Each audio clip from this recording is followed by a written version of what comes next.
You can use that.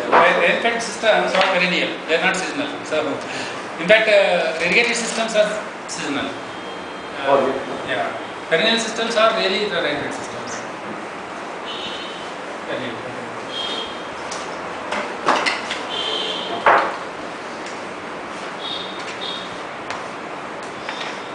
So, in a typical design, we can say permaculture design, we can say tree-based farming design, all these things. Normally they go with a very thick row of forestry plantation all along the boundary and also across the slope on the front. They are the permanent crops. What are they? They are like say species like bamboo, species like subabul, species like any thorny bushes, species like sesbanias or cassia samia or gladicedia or acacia. All of them produce biomass. Biomass is the crop. Poles are the crop. Firewood is the crop.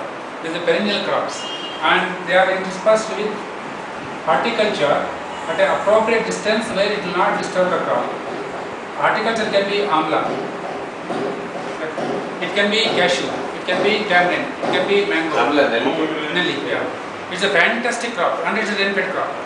And only for establishment we need to use a little bit of water. Once it's established, it's done. Yes, they take care of themselves. And today many people are surviving out of tamarind plantations. Many poor people in Pavagada, for example, would have perished if they had known their tamarind. So those kind of things are accommodated. It's also perennial. Say if you put in a 1 hectare only 100 plants, 50 are mango, let us say. They come to bearing now, May, June, July. And let's say there are 40 out of 100, 50 are gone, another 20 are tamarind. They start fruiting in the month of, harvesting that month of January, February. Amla, it's another 10 are amla. They start fruiting in September, October, November. So more or less, we can spread the whole year. There's some output coming out of this. Yeah, we have to design it. The design has to go into the system, and all this area is still available for cropping. Regular cropping, regular traditional crops. Again, must be a mixed crop. At least a dozen crops.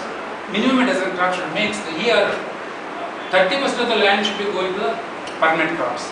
A small farmer, to insulate him against all kinds of vagaries, this design has to come into picture. And even the big farmers can benefit from this. Definitely, obviously.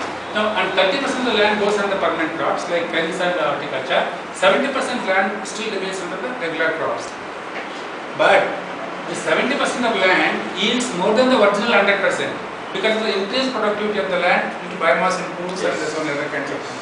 So productivity is boosted, land is brought down under crops, and additional crops are built in like horticulture, grain kind of things, and integrate small element of livestock. Maybe sheep and goat, maybe cattle. That completes the picture of a sustainable farming system for a small farmer. So throughout the year, it's got something to fall back upon, which is not true in case of paddy, not true in case of sugar or cotton. There are single crops, monocrops. If the crop is there, you get something. If the crop is gone, it's gone forever. Because the reason is quite simple, right? There is a lot of competition amongst the same type of plants if there is a monocrop, right? Here there are various types of crops. That is as far as the nutrients are concerned, you are very much right. But beyond nutrition, even if you provide for nutrition, say a couple of years back, all factories in Belgaum area, they stopped buying sugarcane for their own dirty reasons. And sugarcane dried on the spot. In fields, thousands of acres of sugarcane dried up because factories didn't produce. Now these kind of calamities can be avoided if you don't put all your eggs into one basket, that's all. So don't depend on any one particular market outlet. Make it more stable food based. So market is always perennial, everywhere. And any single source of procurement, like a sugar factory or like a gherkin factory, any single source of procurement is always dangerous. People can be taken for granted. And it is happening year after year, it is happening, but still it's continuing. That is unfortunate.